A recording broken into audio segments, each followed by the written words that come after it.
국민 라디오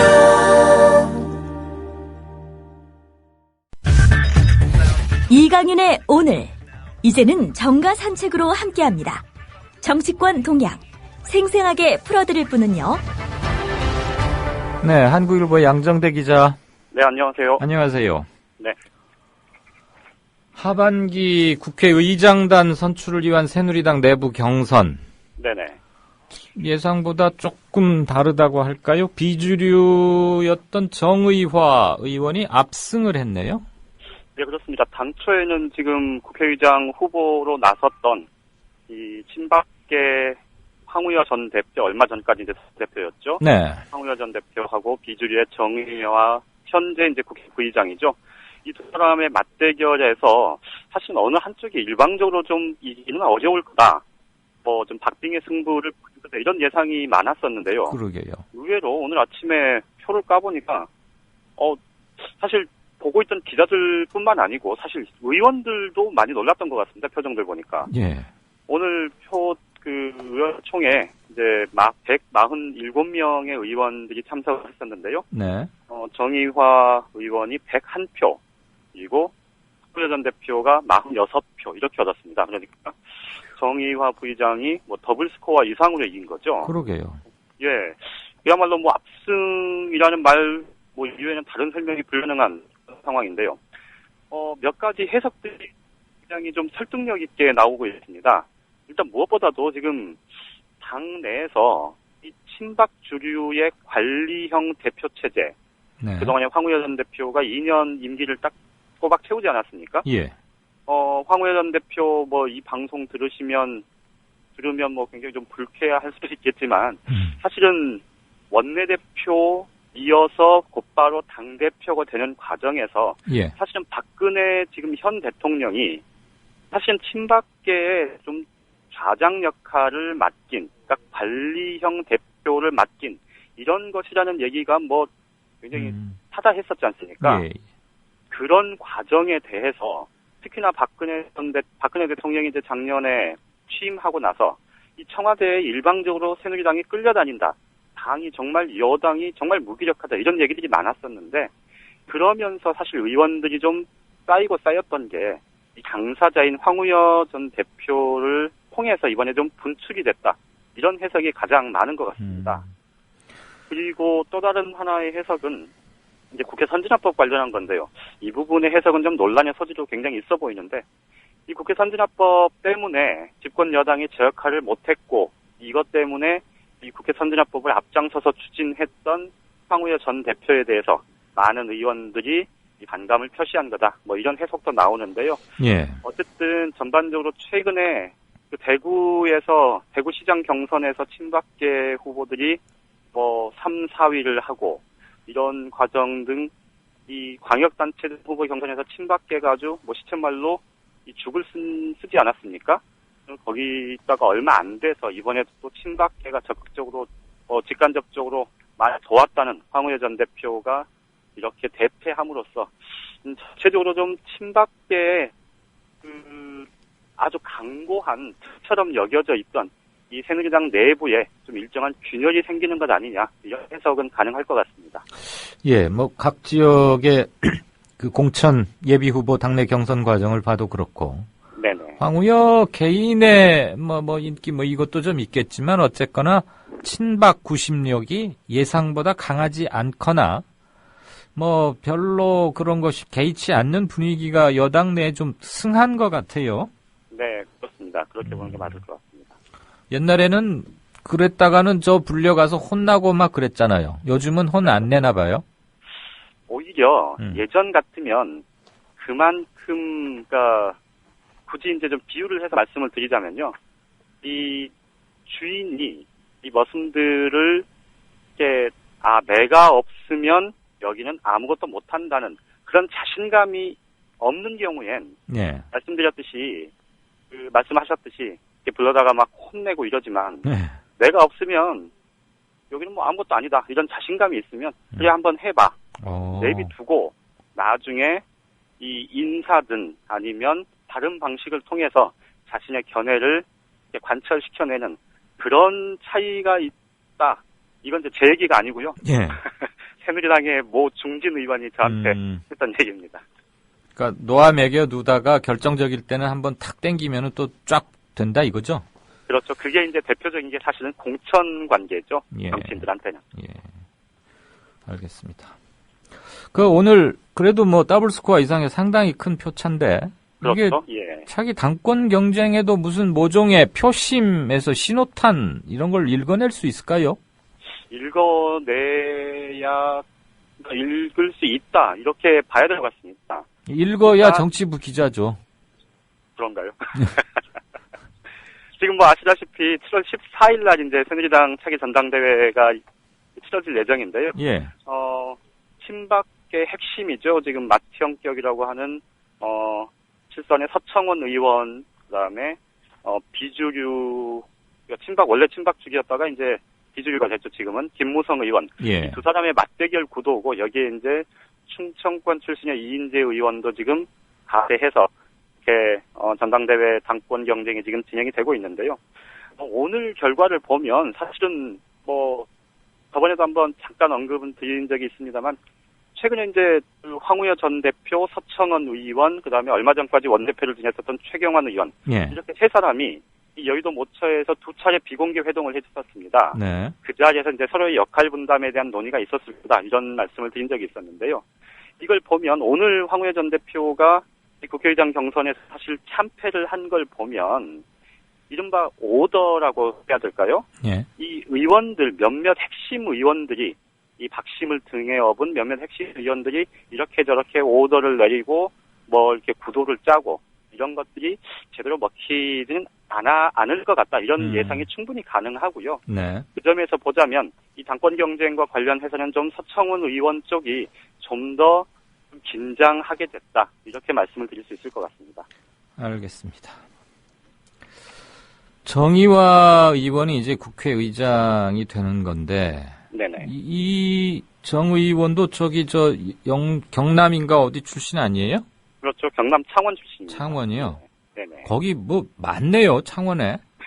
그 뭐야, 저 홍준표 저 의원도 있고 뭐 이주영 해수부 장관 뭐도 있고. 그 PK 독식 논란이 또 불거질 수밖에 없을 것 같은데요. 안 그래요? 그렇죠.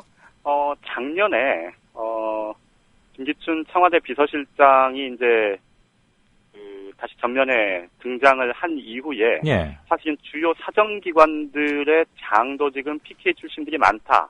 이것 때문에 PK 독식 논란이 한번 크게 불거진 적이 있었는데요. 네.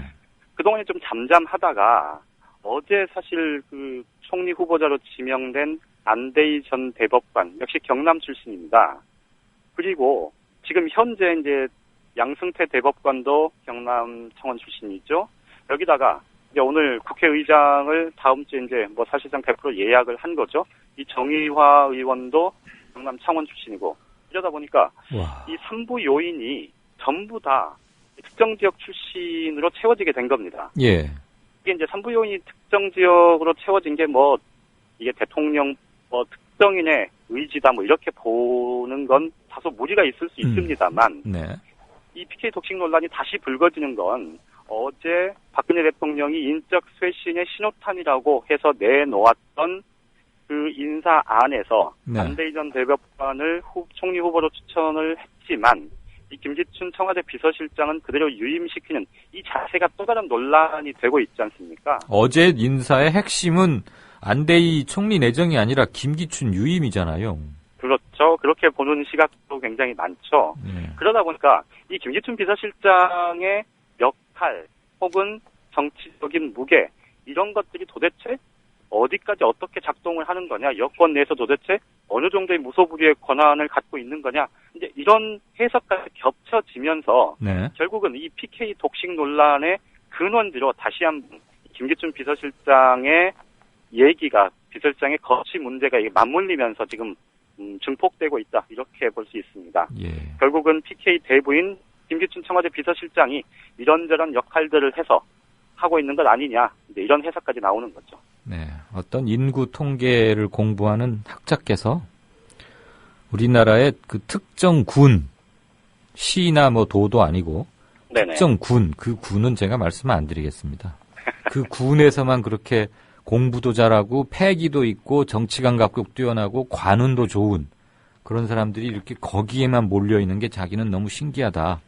근데 자기가 갖고 있는 인구 통계 조사 분석 방법론으로 그걸 도저히 설명을 못하겠어서 학자로서의 한계를 느낀다. 뭐 이런 얘기를 한 걸 들었습니다. 오늘 뭐 이렇게 얘기가 쭉 흘러가서 좋은데 지금 이제 그 당권 뭐 이 구도도 한번 좀 짚어봤고 그런데 김기춘 청와대 비서실장 요번에 유임시킨 게 네네. 한 7월 중순쯤에 지금 새누리당 전당대회 하게 돼 있잖아요. 예. 그 결과가 어떻게 되느냐에 따라서 뭐 이렇게 물러나게 할 수도 있다. 네. 그러니까 김기춘 실장을 오래 가는 게 아니고 물론 언젠가는 헤어지겠지만 그 문책성으로 물러나게는 안 하려고 지금 계속 그러는 거 아닙니까? 그렇죠. 그런데 예. 전당대회가 어떻게 되느냐에 따라서는 김 실장의 거취도 좀 유동적이다. 그런 얘기도 나와요. 예, 그렇습니다. 지금 새누리당 일각에서 어제 인사와 관련해서 말씀하셨던 대로 사실 이게 안대희 전 대법관을 통리로 지명한 인사보다 예. 김기춘 청와대 비서실장을 유임시킨 그 대목이 오히려 더 이렇게 포커싱이 되는, 더 초점이 되는 그런 양상이 빚어지고 있는 것에 대해서 이 지금 새누리당 내부에서 좀 한 가지 다른 해석이 나오고 있는 게 바로 이 얘기인데요. 그 상당히 몇 수를 앞에 내다보는 분들의 얘기군요. 그래서 이제 이게 뭐 제가 이름만 말씀드리면 뭐 누구나 다 아실만한 그 친박의 핵심 의원이 한 얘기인데요. 네. 이게 그렇다는 겁니다. 지금 안대희 전 대법관이 이제 총리가 되면 이 정부조직법 개정을 지금 박근혜 대통령이 추진을 하고 있고요. 지금 국회에 이제 협조 요청을 해놓은 상태 아닙니까? 네. 이제 조만간에 이제 법 개정안도 넘어오고 여야 간의 이제 협상을 통해서 법이 개정이 될 텐데 예. 일단 박근혜 대통령의 의중대로 하자면 이게 100% 관철이 된다고 하면 차기 총리는 굉장히 막강한 권한을 갖게 되지 않습니까? 그렇죠. 안전 관련한 전권을 쥐게 되는 거고 그다음에 공무원 조직의 인사행정의 주권을 갖게 되잖아요. 예. 그렇게 되면 박근혜 대통령이 뭐 힘을 싣거나 안 싣거나 그거하고는 무관하게 기본적으로 안대희 전 대법관이 이제 총리가 되고 나면 파워가 몰린다는 거죠. 네. 그렇게 되면 이 안대희 전 대법관 같은 경우는 본인 입으로도 대통령에게 뭐 직언을 하겠다 이렇게 뭐 일성을 얘기를 한 적이 있는데요, 어제. 네. 그런 것처럼 이 지금 현 정홍원 총리와는 결이 다른 총리일 거다 이런 거는 뭐 누구나 다 예상 가능한 일 아니겠습니까? 예. 그렇다 보면 자칫 이 당청 관계, 또 당과 정부와의 관계, 그리고 청와대와 정부와의 관계가 지금처럼 청와대가 제일 우위에 있고, 그 다음에 당이 조금 뭐 그 밑에 있고, 그보다 약간 밑에 정부가 있는 이런 좀 일사불란한 구조가 아니라 이 정부 쪽 사이드에서 이런저런 이 자기 목소리를 내기 시작하게 되면 이 청와대가 좀 많이 불편해할 수 있다. 이렇게 네. 되면 누군가 견제를 해야 될 텐데 그 견제는 대통령은 아니다. 그러니까 대통령은 훨씬 우위에 있는 사람이고 그 역할을 해줄 사람이 바로 이 안대희 전 대법관보다 15년 정도 그 검찰 선배죠. 네. 김기춘 청와대 비서실장이 그 역할을 하게 될 수밖에 없을 거다. 그러니까 그 역할을 맡기는 거고 7.14 전당대회에서 만약에 서청원 의원이 전 당 대표가 되면 예. 당 차원에서 정부를 충분히 견제할 수 있을 만한 그 역할을 서청원 대표가 할 것이기 때문에 그때 가면 이 김기춘 청와대 비서실장은 자연스럽게 물러날 가능성도 있다. 이런 얘기입니다. 예. 이게 이제 어떻게 보면 뭐 좀 소설 같은 얘기이긴 하죠. 글쎄요. 그런데 이 얘기에 대해서요. 실제로 제가 몇몇 의원들하고 좀 얘기를 들어봤는데 뭐 많은 의원들이 공감하는 분위기입니다. 그게 이제 실제로 그래서 공감을 하는 건지 아니면 다들 김기춘 청와대 비서실장에 대한 비판 여론이 하도 높으니 하도 무성하니 좀 부담스러워해서 하는 건지는 뭐 잘 모르겠습니다만 어쨌든 전반적으로 지금 김기춘 청와대 비서실장의 존재 이것이 좀 여권 전체 박근혜 대통령과는 다르게 조금 부담스러워한다 이런 기색은 정말로 역력해 보입니다. 예, 그 굉장한 고차 방정식이어서 네. 머리가 웬만큼 좋아서는 정치 못하겠네요. 어쨌거나 듣고 보니까 뭐 소설 같다고 양 기자도 표현하셨지만 꼭 그렇지는 않고 몇 가지 전제 조건이 그렇게 돌아가면 대체나 그럴 수도 있을 것 같은데 결국은 서청원 의원의 영향력이랄까 그 구심력 잡아 당기는 거 네. 뭐 이거하고 상당히 겹친다 뭐 이렇게 이해하겠습니다. 예. 예, 한 주일 동안 고생 많으셨습니다. 잘 들었고요. 고맙습니다. 예, 다음 주에 뵙겠습니다. 네. 고맙습니다. 지금까지 한국일보 양정대 기자와 정가 이모저모 들어봤습니다. 여기